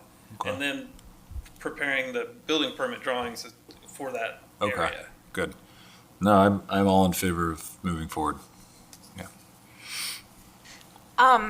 On the site plan, the formal Kimley Horn site plan, I don't know if it's just my PDF with my agenda backup, but it's blurry when I zoom in. And I know we had a discussion, when did we see this last? In April, I think, discussing artificial turf versus natural turf. And my plan is too blurry to look at the legend and figure out what's being called out where. Because they're very similar, those two legend, right. The keys and legend. So can you tell us where you landed on this plan, and if we submit with artificial turf and decide to change it to natural turf or vice versa, is that something that really even matters to be clarifying that kind of detail in the site plan application? We're calling for natural turf at the time. The only thing that would change is if we switched to artificial turf. The water management districts don't recognize it as a pervious surface, so it would change our stormwater design. But everything's natural turf right now. There's Everything is no- natural turf. The only Okay, pieces of artificial turf on this thing right now Playground. could be the safety surfacing on the playground, which is a very popular, current popular way to do safety surfacings. A lot of people are getting away from the rubber or even the poured in place or mulch and going to the artificial turf. So that's what we've got priced in there right now. great, okay. I know I brought this up last meeting. I didn't write down the answer, so I have to bring it up again. On the maintenance shed, we don't have a landscape plan. I mean, the landscape's kind of shown in here, but, I brought up trying to hide that a little bit with landscaping if we can, and then I don't know if it's already ordered. I couldn't remember what we selected for the colors, but it'd be great if there's some synergies with the colors of that shed versus the colors of some of these pavilions and stuff. I just want to make sure there's some synergy there, so it's not totally standing out like a sore thumb. And if anything, if we're already ordered it with the colors that were selected, that we're, trying to screen some of it with landscaping. Yeah, the maintenance building is ordered with the colors that council selected. You selected a beige for the main body, and then for the roof line and the mains coat, you picked a blue color, coastal blue. Okay. So that's already on order. Okay. So we can maybe try to mimic that for some of the pavilions, or like I said, worst case, just hide the maintenance with some landscaping. How tall is that building? I can't remember. It's pretty tall, isn't it? Because there was a big overhead door fire. Girl Scout building. Yeah, Yeah. okay. Okay, and on the phasing, it doesn't sound like there's a lot of justification. It's kind of just looking at it and what potentially makes sense based on your presentation. So I don't know that I'm sold on the phasing at this time. I know we don't have to make a decision on that today. I think what I would like staff to maybe focus on as we consider potential phasing, if we have to, if we can't accomplish the whole project at one time, is really focus on the highest and best use, and also consider potential revenue that any of the facilities would provide. Like the field versus the playground. What's a projected population use of both of those? Are more people going to be using the playground splash pad, or a higher population be using the fields? So I think all of those things should be considered as we're looking at the phases. Also, just from just a logistics standpoint, if you do phase A first, you're knocking out the largest field that we have there right now for who knows how long if the other two phases lag. So if phase A does happen first, I just don't like getting rid of the largest field we have for an uncertain amount of time. And then from a constructability standpoint, if you do phase A and B, then there's really no, sorry, you don't have the map up there anymore, but I don't know where else, because of all the natural vegetation, where else are they gonna access the phase C from? So they're gonna have to go through completed phases to do phase C. So I think all those, and I don't know if we get to that point, can we hire a GC for just pre-con services so we can walk through some of these things? These are all future discussions, but I just want to throw that out there now. So as staff's considering, I think we just need to analyze it a little bit more. Yeah, one of the most important parts of the project too, when you're phasing, is get all your underground infrastructure in. And like you said, Mayor, so you're not back on top of a phase that you've already completed. So we've looked at that as well, and also Jonathan and I have talked about when we're keeping the park open, which amenities is everybody using on a daily basis? They're using the pickleball courts. That's the big one, right? They're using the dog park every day, right? Obviously, they're using the bathrooms, and then, like you mentioned, the main field. So, as you build it, you have to be really, mindful of how we build it and how you phase it. Okay, that's all I have. Any other council comments or questions? I have none. Thank you. Thank you. Any public comment? Yes. Julie, if you could come up to the podium and state your name and address for record. Julie Beaumont, 94 Fairview East. I don't know all the background of this, and has there been anything on income revenue coming from this? And also, has there been any, like, analysis of, like, a labor cost for a year of taking care of it? You know, like labor, maintenance, insurance, what we were just talking about, all of that, how it breaks down for how much it's costing. Thank And where the money comes from. Yep, that's a great question. I'll let staff answer. I don't know if they've considered the maintenance, annual maintenance cost yet. Or, I mean, we have our current fees that we charge for the fields and just in our general rec policy, don't we? Yes, we have our fees set up for leagues and what we would charge. We have our current maintenance costs. We have not done a full analysis of the current cost, and we generally know what it costs to do a splash pad, but we'll have to see when we get to this point. I know we had some decision points where are we going to use the water, are we going to reclaim water, and some of those costs. We have not done analysis for that at this point. Greg threw some numbers out there when we first Yeah, we did have this. some numbers. We've thrown numbers out with this particular accurate. plan. Yep. This scenario, we have not done that, but we have a general ballpark of what it's going to cost, and what additional staff we may need. It's a good question. In the interest, it's more.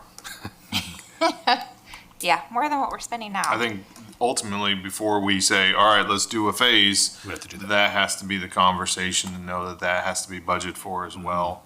And so whether that's, a year from now or 3 years from now, we'll have to have that discussion.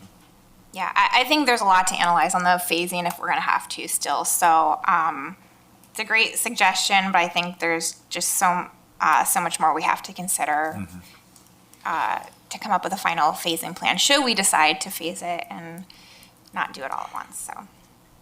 Great, well, I think we're all on board with it as is to move forward, so thank you for your hard work. We're Thank you. very excited to see this continue to progress. Thank you, Right. Doug. Yeah. Thanks, Doug. Have a good one. Agenda item 4, we're having a comprehensive review of village fees, status update, and discussion on land development fees as well. Jay? Do you want to do any kickoff, or you want me to jump right into it? I can do it. We talked about previously the July 20th when we were doing budget workshop, we talked about, fees, and we talked about potentially updating our impact fees. As part of that discussion, I know the mayor wanted us to bring back kind of a holistic view of all of our fees. We, recently updated our building permit fees. We also, in the near future, have to update our community development, land development fees due to House Bill 399. So I know Jay's going to touch on a couple of the community development fees, but also in your backup, we have just some of our fees that we've adopted or do on an annual basis, just to look at it holistically. And obviously, we can answer any questions you guys have. But Jay's going to give a presentation a little bit on land development fees and what's in the works. Thank you, Jeremy. Good evening, Jay Hopsch, Community Development Director. So I'm mostly going to be talking about impact fees. But first, as he mentioned, House Bill 399, just want to touch on that. Effective January 1st, the state has basically said that for charging of planning and zoning fees, the fee may not be based on a percentage of construction costs, site costs, or project valuation. So it's supposed to be based on the amount of actual staff time and cost to the municipality for the plan review. So community development currently charges fees for site plans, variances, and other types of development applications. They're fairly low, about $2 to $5K per fee. We've charged a 1% building permit fee, which goes to the building fund, and then a 1% fee for residential and commercial zoning review, which goes to the general fund. That 1% fee on the residential and commercial side really offsets the cost of staff review during the entire development review process. Because remember, we're having our fire department, our police department, engineering, a lot of different departments take a look at it. So on a $5,000 development application fee for a complicated site plan, we're probably losing money on it, but we're probably recouping it and in some cases maybe, netting a little bit from that 1% fee. That 1% fee is now going to go away, so we have to really relook at how we're charging things. So we are currently evaluating options for how to amend the residential and commercial zoning review fee prior to January 1st. We will try to get this to you in time so that it's not, a rushed thing. Jeremy and I have been kind of working some things out, so I think we have kind of some direction. But the most likely direction is kind of a structure where we bill on an hourly basis. Right now, we do bill on an hourly basis for consulting fees. So we don't have an engineer, we don't have a landscape architect. We will typically bill those bills out to clients. We may bring a structure to you where we're actually billing in-house staff time hourly, and then go into the applicant with that. And so that's something that we're currently working on. As it comes to impact fees, I've got good news, bad news. Good news is we can probably make a little bit more money. Bad news is the state kind of limits us for what we can actually do, as usual, right? So House Bill 399 has led us to evaluate all of our fees that are associated with development, and as part of that, we've really taken a deep look at impact fees. Our impact fees have not been updated since 1977 using the Consumer Price Index. The cost of $1 in 1977 now costs $5.50 today. So clearly our impact fees are very likely out of touch with inflation. And naturally, they're among the lowest in Palm Beach County. However, the state limits what we can increase them to 50% of what we currently charge, or what we started charging in 1977. So what are impact fees? They're one-time charges paid by new development to help fund public facilities needed because of growth. So examples of things that you can fund are fire stations and fire trucks, police facilities, roads and intersections, parks and recreation facilities, libraries. So again, with parks and recreation, you could potentially fund Tequesta Park. Unfortunately, what we're going to get from impact fees is going to be pretty minimal. But we could potentially do some things in the mobility plan that are next to the parks. How do they work? So when the new building is constructed, they create demand for new public services, and then we collect the fee at that time. The money is kept in a separate account, which is supposed to be used for the infrastructure for what it was collected for. So what can they pay for and what they cannot pay for? They can pay for roads, fire stations, fire trucks, police cars, land acquisition. They cannot pay for salaries or just general expenses. An impact fee versus a mobility fee. Impact fee are typically charged for very specific types, so police, fire, parks, roads, libraries, and public buildings. And then some cities also charge a general government impact fee. A mobility fee is really more specifically for transportation-related stuff and mobility projects. Impact fees in Tequesta. So we currently charge impact fees for police, fire, and parks and recreation. Due to Senate Bill 180, we cannot charge or we cannot adopt any new fees until October 1st, 2027. So when we did our mobility plan, we had this idea that we do a mobility plan, that we'd fund it with our mobility fee. We cannot adopt that until October 1st of 2027, unfortunately. But we can increase what we charge for our existing impact fees. And as I said, our police, fire, and parks and rec impact fees have not been updated since 1977. So I've got some good data to show you coming up on where our impact fees relate to other cities. Also, as it relates to Palm Beach County, the county also charges impact fees. We collect those impact fees for the county at the time of building permit, then we remit it to the county. In Tequesta, so the county charges different impact fees for each municipality based on the services the municipality provides. We provide police and fire, so we do not pay police and fire impact fees.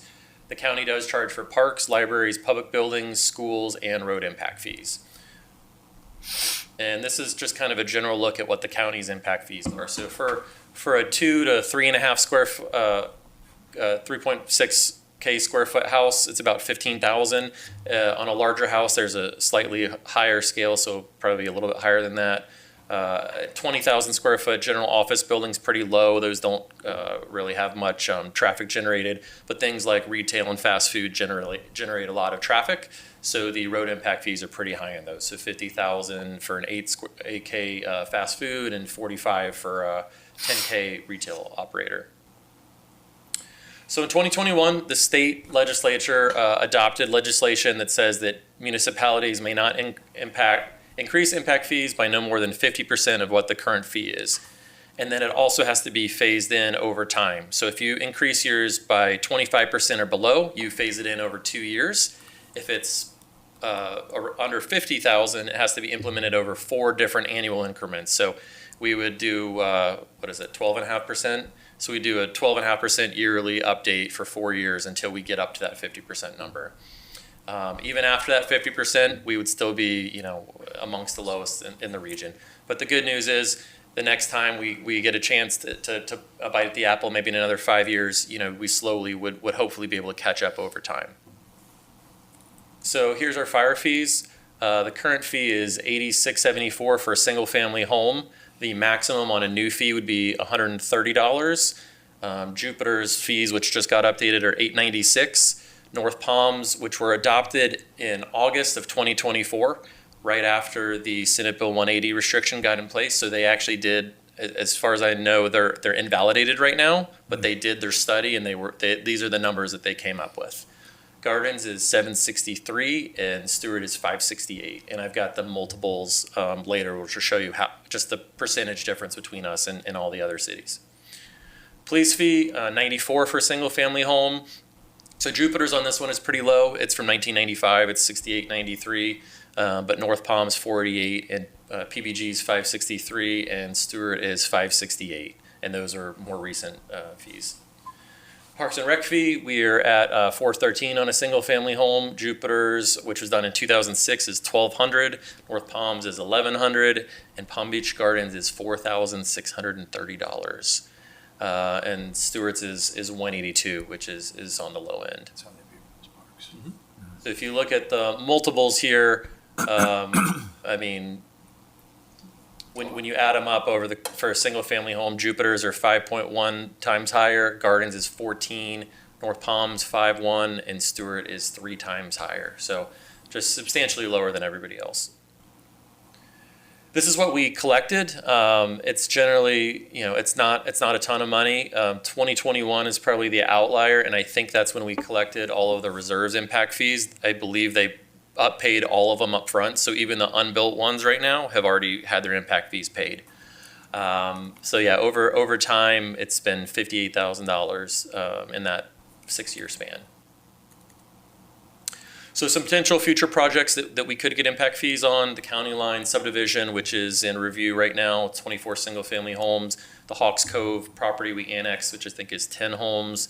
If Paradise Park's ever redeveloped, the CMEX redevelopment, which is in review, and then single-family home teardowns would also pay impact fees. So for an impact fee study, you typically have to do a very thorough and professional impact fee study. It's extremely complex, and they cost roughly $75 to about $100K. I had some scoping calls with Kim Lee Horn, with Rolf Tellis, who's done some of our other impact fees. They both said that it's really high, and Rolf Tellis even said it's probably not even worth paying for it. And so, for instance, if that 50% increase fee had been in place in that previous 6-year period, we'd have only generated $29,000. So it would take quite a bit of time to offset the revenue, or offset the cost of that with this new revenue. So the solution is to do an in-house study. It's going, as what I'm proposing and what Jeremy is proposing, is an abbreviated impact fee study. As I said, they're really complex and time-intensive to really find the exact number of what it costs to provide services for each new house, for parks, for fire and police. But because we're so off with inflation, we are going to do what we're calling a demonstrated needs study, which basically just says that we're so out of line with inflation that bringing us up to 50% will clearly is a clearly justifiable thing that we can do. And we'll also be clear to state in there that that this new number that we're going to charge is not the actual cost for these services, so that in the future, if there were changes, we're not handcuffing ourselves, that we could increase and do a proper study in the future if we ever wanted to. So yeah, like I said, it'll primarily focus on purchasing power and inflation since 1977. So staff's recommendation is to complete an in-house demonstrated needs study, which would increase the police, fire, and parks impact fees to the maximum amount permitted by law. We would avoid the expense of a consultant study that cannot be fully implemented because of the statutory limitations anyways. And we would return to council with a proposed fee update for your consideration in an ordinance format. Happy to answer any questions. Yeah. Thank you, Jay. Council? Great job. I'm 100% supportive with your recommendation. Thank you. Thank you. Yeah. Was it your idea to do the in-house impact fee? We should do all studies should be in-house. No, I think it's great. Whoever's idea that was, great idea. So I think, just to answer that, I know Mr. Stone asked that question, if we were doing a full blown out study, like we'd probably need to, because I know there's talk about, traffic patterns, capital, like it would be possible, we probably need to, because just the time that it would take, some of the things that Jay has highlighted to me, we don't have that staff in-house, but because we're doing this version of it, like this needs study, I think we can do it in-house, so. Let's do it. I love it. Yeah, definitely not in favor of paying that consultant fee because it's not gonna pay off at all. Who does it get submitted? Does a need study get submitted to the state, or who? I guess ultimately who? It does not get submitted to the state. It could be challenged. So if a developer thought that the numbers weren't accurate, they could challenge that. But like I said, we're going to try and make it as bulletproof as possible legally. And if someone wants to challenge it, then they're welcome to challenge it. But I think it's, given the inflationary situation, I think it's pretty defensible. I could stand in front of a judge right now and argue it without even having the numbers, so I'm good with it. Wait, was there a reason that the 250, 300 beach aren't on there? Or is it just so far ahead in the future? Before that. Because it's a tear down, I'm not 100% sure if we will charge for it or not yet. Okay. So I don't want to commit to that one yet, but it's possible that we will be charging those, but I'm not positive yet. Okay. And I appreciate the outline of all the fees, because that was one of my concerns. I kind of wanted to have it all in place, because we're considering multiple fees right now, and politics are at play, and the state continues to put preemptions on us every year, as we've seen with the building permit fees and now the land development fees. So you don't want to be part of the problem, and the timing of raising all these fees and potentially creating new fees isn't great. So I think we have to prove that's really warranted. With the impact fees, I can see that it is warranted since we haven't updated it in so long. One of the things I did ask for, which I was hoping you can pull up again because you blew through that presentation, we did not get to see this beforehand, was the impact fee versus mobility fee. I did want to make sure, because those are both restricted funds, right? I want to make sure there wasn't any overlap between the two, and it doesn't look like there is, except maybe roads. There's a little bit of overlap. So Parks and Rec is one of them. We could potentially use Parks and Rec fees for mobility, like bike ped stuff. So like in our mobility plan, we have Remembrance Park Phase 2 with the bike cut through there to Remembrance Park Phase 1 to connect Riverside, or even things like doing a raised median on Seabrook to make it more pedestrian friendly in front of Constitution or in front of Remembrance Park. Those things could probably be there, but that's probably the only real overlap there. Okay. We don't charge a road impact fee, so if we had charged a road impact fee, we could use the road impact fee for mobility type of uses too, but we don't have that in place.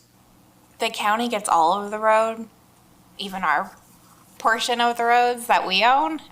That's part of the whole debate Mobility with fee the mobility thing, fee right. situation, right? Is that the county is charging the road fee, and all the municipalities wanted to adopt a mobility fee, which they could use to fund a myriad of transportation things. It could be roads, it could be bike ped, it could be anything. It could be public transit, anything like that. Right, that's why that whole So that's where that whole thing legislative, what was that, 2 years ago, 3 years ago? That was a big thing in Tallahassee. Yeah, I just like for future, like I said, I just want to be sensitive with overlap and make sure we're being reasonable and not overcharging. I think part of it you could look at this is kind of replacing the infrastructure surtax funds that were lost. I think there's some similar items that we were able to spend those funds on that I see here that we can spend that on. So there's a little bit of a offset there, which I think is more a justification. But again, I just want to be careful, as we discuss continuing to raise all kinds of different fees or potentially implement new ones, that's justified and it's not overreaching, because I think that's part of the issue that we, work with Tallahassee every single session. Yeah, agreed. Okay, any other council comments or questions? I like that the fees are collected and then used for that purpose. To Yeah, they're me, I think- restricted, that's yeah, why, To me, I yeah. think that's really, really important. And with the state now putting handcuffs and being very restricted on things, it's forcing us to be looking at everything now. Mhm. And so we have to get everything, I think, right in the right spot. And this is just that step to do that, which will only take 12 years to do. Yeah, and I don't disagree, but like I said, Yeah. let's have the data, let's justify it, let's make sure if there is overlap that, like I said, if we do move forward with a mobility fee in the future, that, any overlap we do consider so we're not overcharging. Sure. So long as, I guess, there's no storms within our radius, knock on wood, I don't want to just jinx us. When is SB 180, when is that restriction lifted? It's sometime next year, right? October 1st of 2027. Yeah, so we have over a year. And the one issue too is that Keith is opined that we cannot start a study until it lapses as well. So I don't believe we can't even have a new fee on that queued up to be adopted on October 2nd. We have to wait until after October 1st to even start the study. Yeah. And what is there, well, maybe, no, this would be for you. I know there was lawsuits on that. Are they all dead in the water or are they still with the courts? You can get back to us too if you don't know. Yeah, I'm not aware of where the SB 180 lawsuits are at presently. That'd be great to have an update. Yeah. Happy to put that on your next agenda if you'd like one. Thank you. Yeah, maybe Keith, who's at our next council meeting? You, Keith? I think it'll be Keith. Yeah, so maybe just during his update, if you want to loop him in. Okay, any other council comments or questions? I'm done. Any public comment? All right, thank you, Jay. Thanks, Jay. And Jay, you're still on deck, actually. Agenda item 5, discuss chronic nuisance property code. Okay, last one of the night, guys. Jay Hupsch, Community Development Director with the Chronic Nuisance Property Code. So at the meeting where we adopted the reasonable accommodations, which was a state requirement to be able to allow sober homes to be, have a path for sober homes to be approved in the village. There was some talk about creating some tools to have code enforcement or police enforcement on properties that generate repeated criminal activity, nuisance conditions, or excessive public safety responses. So in response to that, we are creating a chronic nuisance property code in response to that. So we've really modeled this based on other cities. West Palm Beach initially adopted one in 2011. It's been kind of a big template and model for a lot of places. North Palm Beach adopted a similar code in 2020. I was there when it was adopted, and we actually used it to help. We had a hotel that was somewhat of a brothel, and we used it to get them to voluntarily demolish their building and close their operations. Wow. Still waiting for redevelopment there, but that was a big blight on that community, and so having this and some other tools in the toolkit kind of helped that. So the question then is, what is a qualifying nuisance activity? When is a property generating nuisance activity? It's a pretty wide-ranging So alcoholic beverages, noise control, dangerous dogs, prostitution, criminal mischief, theft, dealing in stolen property. So if you had, for instance, if you had a Airbnb that had chronic noise control problems and we were getting repeated police calls on it, they would be able to document that as a chronic nuisance property, and we'd be able to walk them through a process to help resolve that, which we'll get to later in the presentation. Additional qualifying nuisance activities: cruelty to animals, resisting arrest, disorderly intoxication, open house parties, and criminal gang enforcement.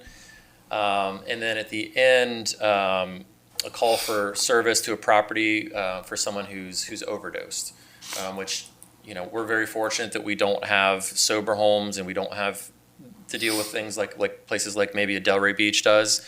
But the economy is great, right? Still pretty good now. We don't have these issues. You never know when things could turn back to how they were in 2010, and maybe you start dealing with some things like this. So it's good to just be able to have it on the books to play defense if we ever need to. There's really not too much that we need to play offense with it for, but maybe a few things that I think the police department maybe has in mind. A property becomes a nuisance when it has responded to 3 or more nuisance activities at a property within 30 days, 7 or more activities within 6 months, or 3 within 30 days or 7 within 6 months for an overdose. And then a pattern of nuisance activity does not include something where it doesn't arise from the conduct of the property owner. So if you get your bike stolen 4 times in 30 days, or something of that nature, you're not going to be considered a nuisance. If there's a complaint that's not an actual violation, doesn't count. And then the last ones are things like a domestic violence call or a Baker Act call. You don't want to deter people from making a domestic violence call or a Baker Act call because they're afraid of becoming a nuisance, right? These are things that just have to be done. So those would not be considered a nuisance. So if the pattern of nuisance activity exists, the village manager is the one who actually makes the declaration that the property is a chronic nuisance. However, the police department, community development, building, code enforcement, we'd be the ones building the case. We'd present it to the village manager, and then he would ultimately opine as to whether or not it's determined to be a chronic nuisance. Once that happens, we then send a certified notice that they are a chronic nuisance. And then we also create our own nuisance abatement agreement, which outlines the corrective action they need to take to no longer be considered a nuisance. And then they have 15 days to enter into an agreement with that. And if they don't, then we can prosecute them in front of a special magistrate. So this is kind of how the process flow goes. The pattern's documented. Then the village manager makes his declaration. Then owner notice is sent, create an abatement agreement, and then there's a 1-year monitoring process, which I'll get into a little bit later, and then it goes to the special magistrate if it's unresolved. So examples of possible corrective action, there's 12 here. There can be other things that the police department or fire department or village staff think are appropriate to correct a chronic nuisance, but it could be things like hiring of a private security if it was a commercial property. Frequency of site visits and inspections, creating better SEPTED measures, commencement of eviction action to remove the individuals engaged in nuisance activity. If it was an Airbnb, I don't know what specific steps we could take, but I think there's probably a lot of different things that we could kind of create. So we would tailor it to each specific situation, but there's a wide range of things that we can do in here, and probably some things we can think of that aren't in here. So then the village once it's designated as one, the village will monitor the property for a year following execution of that nuisance abatement agreement. If the village determines during that monitoring period that corrective action plan is not adequate, we can actually require them to revise and update it and even strengthen the plan. And then if the property owner complies with the agreement, then the declaration will be rescinded. So if there's a pattern of them resolving everything, it can be rescinded. However, if they fall back and slide backwards and start doing the same things again, we just create a new nuisance abatement agreement. And then When a property owner refuses to enter into the nuisance abatement agreement or violates it, we can then prosecute it at a hearing before the special magistrate. After the hearing and testimony, the special magistrate can either uphold the staff's opinion and consider it a chronic nuisance, or deny staff's request. And then if it's found to be in violation, the special magistrate may authorize the village to provide chronic nuisance services to the property, to bill the cost of any chronic nuisance services to the owner of the property. So if there were repeated police calls, we'd be able to get them to pay for the cost to provide those services. And can also require the owner of the property to implement reasonable and specific measures to curtail or eliminate the recurrence of the nuisance activities. Both the owner of the property and the village can appeal the special magistrate's decision to circuit court, so the magistrate is not the final decision. The chronic nuisance order shall be terminated by order of special magistrate when the nuisance activities have been abated for a period of 1 year. And then also, I think there are times where property owners will try and get around this by transferring property to a different entity, LLC, or family member or friend. Transfer of ownership does not cease this. The new owners have 45 days to provide and implement an action plan, and we can continue this process. So with that, that's the end of my presentation. We're just requesting direction from council to move forward with this. And if you do, we'll take the proposed ordinance to the PZB. I think I'll be able to get it there this month, and then we'd have it back to council in September. And that's my presentation. Hey, thank you, Jay. Council, I'll open it up for discussion. Great work, very thoughtful on how it was crafted, and I'm in support of this. Thank you. Do we currently have any properties that qualify as nuisance?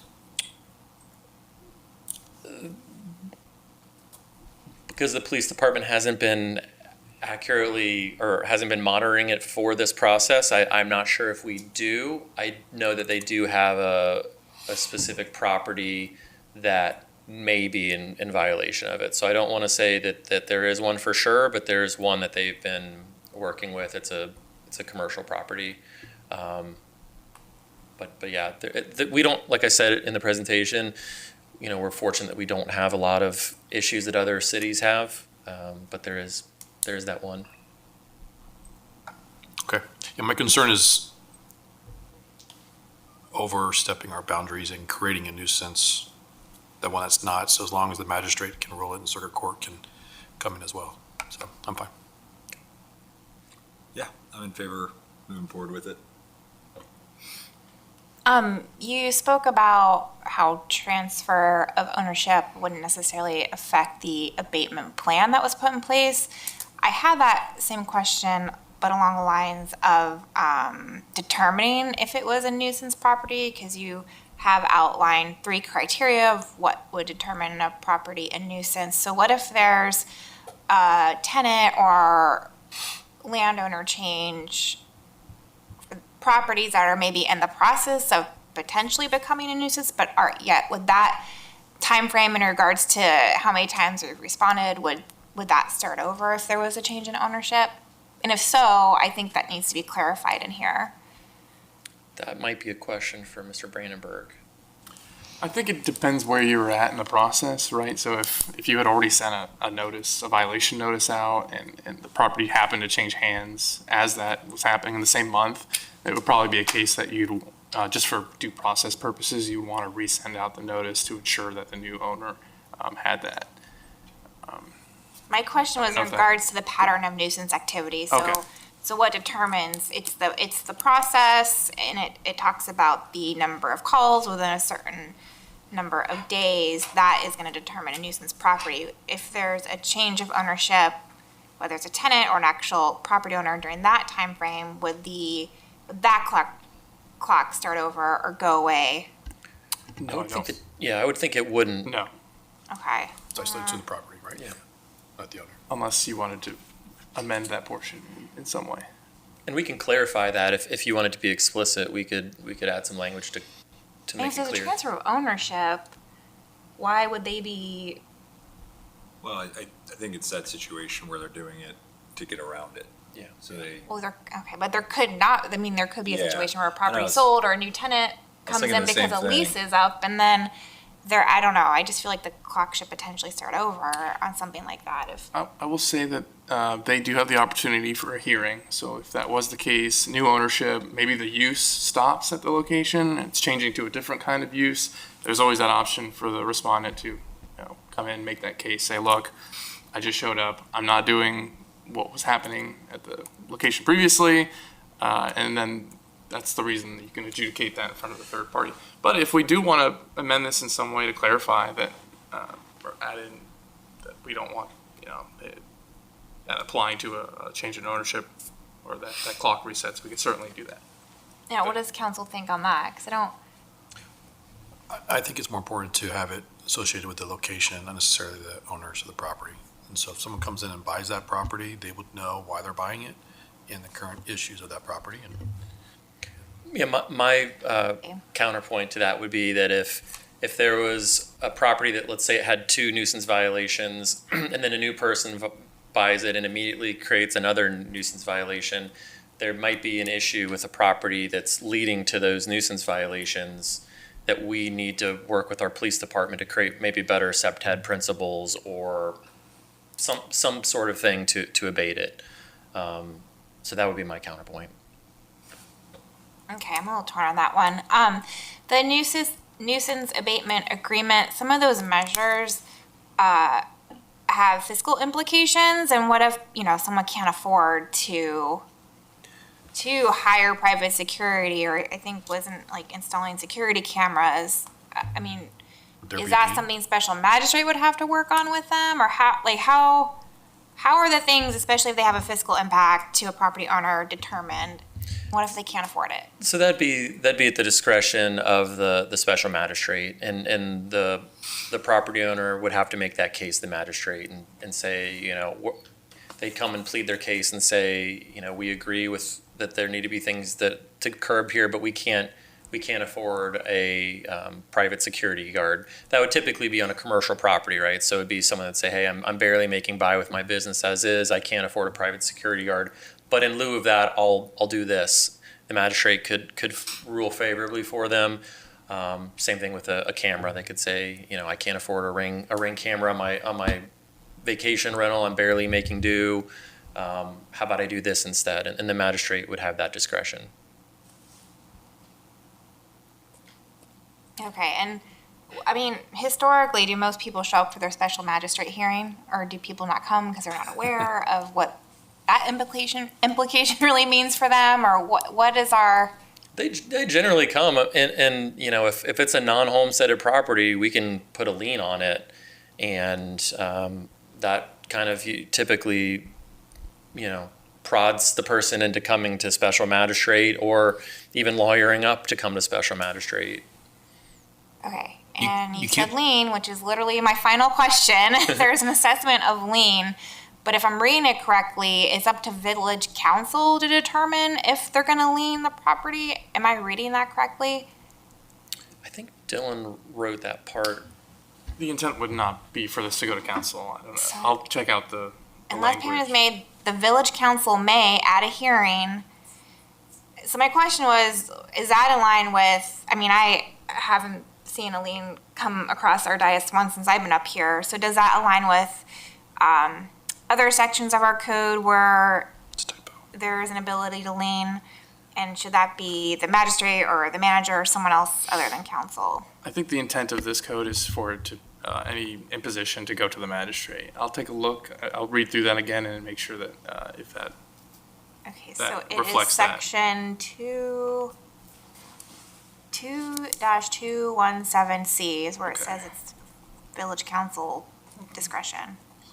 Got it. I'd prefer to stay out of that. Agreed. Okay.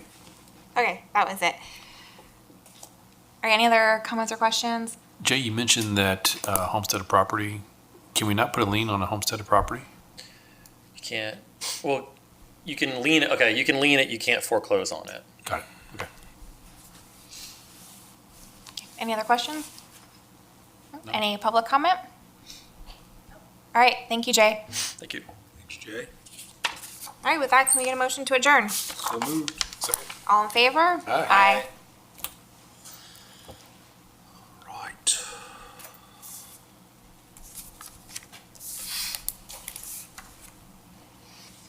Oh my gosh. My mouse wasn't working the entire meeting, and now it's working. Restart. All right. Oh, like the pad thing? Yeah. Mine's dying.